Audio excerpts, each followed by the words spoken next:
Feeling for my x daughter chapter 48। अब तक आपने सुना अयान शावर के नीचे भीग रहा होता है, तभी वहाँ अचानक रिया आ जाती है। अयान रिया को वहाँ से जाने के लिए कहता है, मगर रिया उसकी बात सुनकर फिर से उसके पास आते हुए कहती है, नहीं, मैं नहीं जाऊँगी। तुम जिस हाल में हो मैं तुम्हें छोड़कर नहीं जा सकती।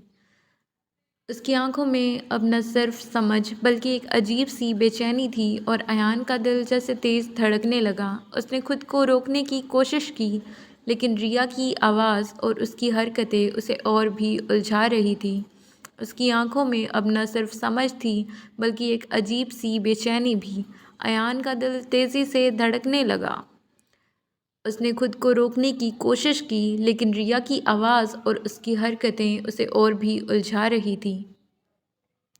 अयान की सांसें बेकाबू थी। रिया उसके पास आई।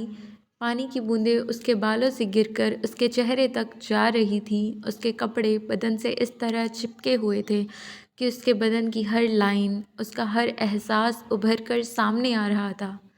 अयान ने अपनी निगाहें फेरने की कोशिश की, पर खुद को रोक नहीं पाया।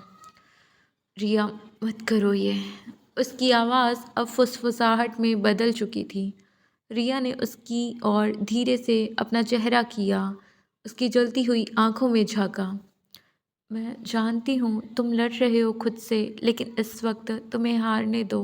अयान, बस एक बार। अयान ने जैसे उसकी सारी हिम्मत खो दी। उसके होठ कांप उठे और आंखों में एक बेचैनी। उसने रिया की कमर पकड़कर उसे अपने और करीब खींच लिया। रिया का बदन अब उसके सीने से सटा हुआ था। उनकी आंखें एक दूसरे से उलझ रही थी। तुम्हें पता है ना तुम क्या कर रही हो? अयान ने उसकी आंखों में देखते हुए पूछा। रिया मुस्कुरा दी, हल्की, सच्ची लेकिन बेहद गहरी मुस्कान। हाँ, पूरी तरह। और फिर उस एक पल में सब बदल गया। अयान ने उसके होठों को अपने होठों से छू लिया, बेहद धीमे मगर थमे हुए, जैसे समय रुक गया हो। रिया ने भी उसे वैसे ही अपनाया जैसे वह उसी पल के लिए बनी हो। पानी अब भी उनके ऊपर गिर रहा था, लेकिन अब वो ठंडा नहीं लग रहा था। उनका हर टच एक आग बन गया था, एक मीठी, धीमी मगर तड़पती आग।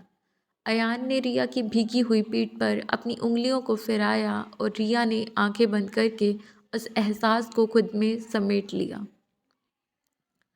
अयान ने धीरे धीरे उसके कंधों से कपड़े को हटाया और रिया ने कोई विरोध नहीं किया। उसकी यहाँ सांसें और गहरी हो गई। अयान ने उसकी गर्दन पर एक नर्म सा स्पर्श किया और रिया के होठों से एक धीमी सी सिसकी निकल गई। मैं तुम्हें खोना नहीं चाहता रिया, उसने धीरे से कहा। रिया ने उसकी बात के जवाब में बस अपने होंठ उसकी गर्दन पर रख दिए, एक जवाब जो शब्दों से कहीं ज़्यादा गहरा था। रिया की उंगलियां अब अयान के गले के पीछे जा चुकी थी और उसकी धड़कनों की तेज़ी को महसूस कर रही थी। अयान ने अपना माथा उसके माथे से सटाया। दोनों की सांसें एक लय में चल रही थी। तुम्हारी मौजूदगी उसे ज़िंदा होने का एहसास करवाती है रिया। रिया ने उसकी आंखों में देखा, फिर धीरे से अपना हाथ उसके सीने पर रखा। तो फिर आज बस जिए। अयान ने उसके भीगे चेहरे को अपनी हथेलियों में थामा और इस बार जब उसने उसे चूमा तो वो किस धीमा नहीं, वो चाह से भरा, खो जाने वाला था। वो दोनों एक दूसरे को थामे, भीगे बदन और भीगे एहसासों के साथ बाथरूम से बाहर आए। कमरे में हल्की सी रोशनी थी, खिड़की से आती ठंडी हवा और उनके तन की गर्मी के बीच एक अजीब सी जंग चल रही थी। अयान ने रिया को अपने पास खींचते हुए बेड तक ले गया। उसका स्पर्श अब और भी ज़्यादा यकीन से भरा हुआ था। रिया की आंखें बंद थीं, लेकिन चेहरा कह रहा था, मैं यही हूँ पूरी तरह। बेड पर गिरते ही अयान ने रिया के बालों को सहेजते हुए उसे फिर से चूमा, माथे से शुरू होकर उसके होठों तक और फिर उसके गले तक जाते हुए। अयान की उंगलियां अब रिया की उंगलियां अब अयान की कमर पर सदी हुई लय में घूम रही थी। कमरा हल्की पीली रोशनी में डूबा हुआ था, न ज़्यादा तेज़ न ज़्यादा मध्यम। एक ऐसा माहौल जहाँ हर स्पर्श साफ महसूस हो रहा था और हर खामोशी कुछ कहती जा रही थी। अयान ने रिया को अपनी बाहों में समेटा और उसे बेड पर सुला दिया, जैसे वो कोई कांच की गुड़िया हो, बेहद नाजुक, बेहद कीमती। उसने रिया की आंखों में देखा, जैसे उसकी इजाज़त पड़ रहा हो। रिया ने बिना कुछ कहे बस अपनी पलकों से इशारा किया और उस एक पल में उनके बीच की सारी दूरियां मिट गई। अयान ने उसका चेहरा अपने होठों से छुआ, माथे से होते हुए उसके गालों तक, फिर होठों पर रुककर एक गहरा किस किया। रिया ने उसकी गर्दन में बाहें डाल दी और उसकी सांसों की गर्मी को अपने सीने में समेट लिया। उनका हर लम्हा अब एक दूसरे के एहसास में गहराता जा रहा था। रिया की कुर्ती अब उसकी त्वचा से अलग हो चुकी थी और अयान की उंगलियां अब उसकी पीठ पर जैसे कोई नाम लिख रही थी, जैसे अपना ही नाम। रिया ने अपनी सांसें उसकी गर्दन में समेट दी और उसके होठों से एक सिसकी सी निकल गई। तुम्हें दर्द तो नहीं हो रहा? अयान ने धीमे से पूछा।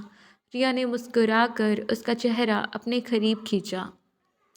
जब तुम पास हो तो सुकून होता है, दर्द नहीं। अयान ने उसके शरीर को अपने हाथों में वैसे ही छूना शुरू कर दिया, जैसे किसी कांच की गुड़िया को संभाल रहा हो, बेहद नज़ाकत से, गहराई से, हर एहसास के साथ। रिया की सांसें अब तेज़ हो रही थी। उसकी आँखों बंद थी, लेकिन वो पूरी तरह जागी हुई थी, हर उस छुअन के साथ जो अयान उसके जिस्म पर छोड़ रहा था। धीरे धीरे उनके कपड़े अब ज़मीन का हिस्सा बन चुके थे और उनका शरीर एक दूसरे में पूरी तरह खुल चुका था। कोई हड़बड़ी नहीं, कोई झिझक नहीं, बस एक ठहराव जिसमें दो लोग सिर्फ बाहरी नहीं, अंदर से भी एक हो रहे थे। रिया ने अब अयान को और करीब खींचा तो उसकी आवाज़ कांप रही थी। मैं तुम्हारी हूँ अयान, अब और हमेशा के लिए। अयान ने उसकी आंखों में देखा, फिर उसके होठों पर एक आखिरी नर्म सा किस देकर और उसमें समा गया। वो रात दो जिस्मों की नहीं, दो आत्माओं के मिलन की थी। अगली सुबह खिड़की से आती धीमी धूप पूरे कमरे में फैल रही थी। हल्की सी ठंडी हवा से पर्दे झूल रहे थे और उस कमरे के बेड पर दो रूहें एक दूसरे में सिमटी हुई थी।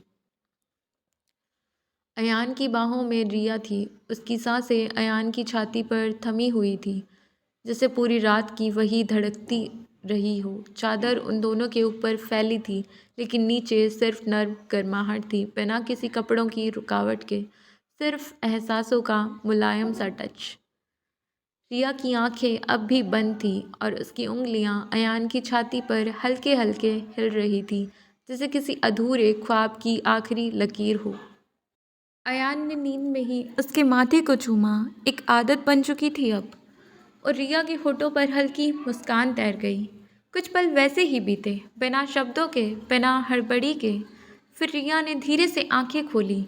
उसकी नज़र सबसे पहले अयान के चेहरे पर गई, मासूम, शांत और अपने जैसा। उसने अपनी उंगलियों से उसकी पलकों को सहलाया और बहुत धीमे से कहा, सुबह हो गई। अयान ने आंखें खोली और उसकी नज़र सबसे पहले रिया पर पड़ी, जैसे हर सुबह यूं ही उसके साथ शुरू होनी चाहिए। अगर हर सुबह तुम्हारी बाहों में हो तो फिर दिन चाहे जैसा भी हो, फर्क नहीं पड़ता, उसने धीमे से कहा। रिया ने उसकी बाहों में खुद को और सिमटते हुए बस इतना कहा, और अगर कल रात सिर्फ नशा था तो भी मैंने हर एहसास में जिया है। कमरे में धूप फैल चुकी थी, लेकिन उस बेड पर अब भी सिर्फ प्यार की नमी थी और दो दिलों की खामोश मगर अटूट जुड़ाव। अयान ने धीरे से रिया ने धीरे से खुद को अयान के सीने से अलग करने की कोशिश की, पर जैसे ही उसने हल्का सा हिलना चाहा, उसके बदन में एक मीठी सी थकान दौड़ गई। उसकी पलकों पर अब भी नींद की हल्की सी परत थी, लेकिन उससे ज़्यादा उसके शरीर में एक गहरे एहसास की जकड़ी हुई थी।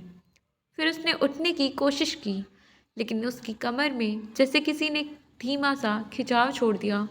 उफ, ये क्या था? उसने खुद में ही बुदबुदाया और अपने होंठ दांतों के नीचे दबा दिए।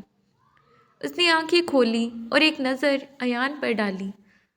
अब भी निश्चित नींद में था, जैसे दुनिया की कोई चिंता ही ना हो। तुम्हारी वजह से मैं उठ नहीं पा रही हूँ। रिया ने उसके सीने पर हल्की सी थपकी दी। अयान की आंखें खुली। उसकी आवाज़ अब भी उनिंदी थी, लेकिन शरारती मुस्कान के साथ। इतना भी क्या कर दिया मैंने? अब चल भी नहीं पा रही हो? वो बमुश्किल हंसी रोकते हुए। रिया ने तकिया उसके ऊपर फेंक दिया, लेकिन उसका चेहरा लाल हो गया शर्म और थकान के उस मधुर संगम से। Shut up Ayaan, it's your fault. I accept. बिल्कुल मेरी गलती थी, मैंने तुम्हें इतनी शिद्दत से चाहा। अयान ने धीरे से कहा और रिया की उंगलियां थाम ली। रिया मुस्कुराई, लेकिन उसकी कोशिश अब भी नाकाम थी। वो उठना चाहती थी, लेकिन उसके शरीर में अब भी उस रात की कहानी दोहराई जा रही थी। मुझे फ्रेश होना है, उसने धीमे से कहा। तो जाओ ना। अयान ने आंखें बंद कर ली। जाना चाहती हूँ, पर चल नहीं पा रही, रिया ने नाक चढ़ाकर कहा, और फिर दोनों हंस पड़े।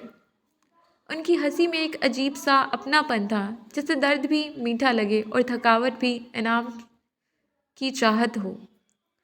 ठीक है, मैं उठाता हूँ, अयान ने कहा और चादर को किनारे रखते हुए उसे गोद में उठा लिया। रिया ने हैरानी से उसकी तरफ देखा, लेकिन फिर उसी के गले में बाहें डाल दी। Mister hero mode on. नहीं, बस तुम्हारी हालत देख के गिल्ट फील हो रहा है, अयान ने मजाक उड़ाया। इडियट। रिया ने मुस्कुराकर उसके गाल पर हल्की सी चपत मारी। अयान ने उसे बाथरूम तक छोड़ा। दरवाजे पर पहुंचकर वो रुका।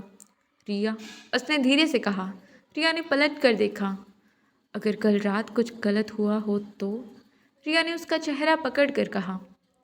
कल रात कुछ भी गलत नहीं हुआ था अयान, वो सब मैं चाहती थी पूरे होश में। अब गिल्ट फील किया ना, तो बाथरूम में घुस कर तुम्हारी इतनी लानत भेजूंगी कि तुम भूल जाओगे रोमांस किसे कहते हैं। अयान चुप हो गया, फिर मुस्कुरा कर सर झुकाया। दरवाज़ा बंद हो गया, लेकिन दोनों के बीच एक नया सवेरा खुल चुका था, जहां अब इश्क में कोई डर नहीं, सिर्फ साथ था। रिया बाथरूम से बाहर आई। उसके गीले बाल पीठ पर झूल रहे थे और उसकी आंखों में नींद की कोमलता अब भी बाकी थी। अयान को यूँ शांत बैठा देख उसकी उंगलियां अब भी अपने माथे पर थीं। क्या सोच रहे हो? रिया ने धीमे से पूछा और बेड पर उसके पास बैठते हुए।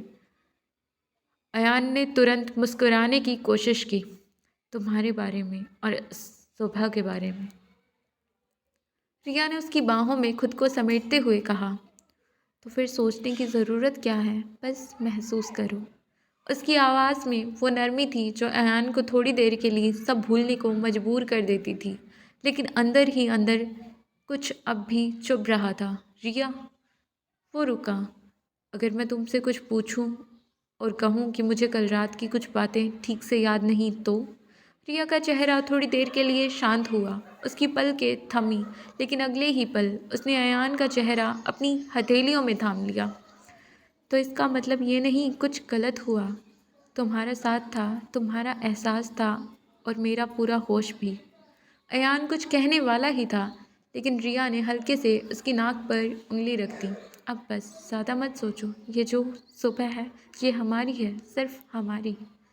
अयान चुप हो गया। उसने रिया को अपने सीने से लगा लिया, पर उसकी आंखें अब खिड़की से बाहर देख रही थीं, जैसे किसी छुपे हुए सच को तलाश रहा हो, क्योंकि अयान जानता था जो हुआ वो उसकी रज़ा से नहीं था, और जो कराया गया उसका चेहरा अब भी पर्दे में था। लेकिन अभी रिया उसके पास थी, और जब तक वो उसके पास थी वो हर जवाब के लिए थोड़ा और वक्त इंतज़ार कर सकता था। क्या होने वाला है आगे? और क्या जो अयान सोच रहा है वही है, या बात कुछ और है? जानने के लिए सुनते रहिए feeling for my x daughter, and thank you for listening, and please share your reviews.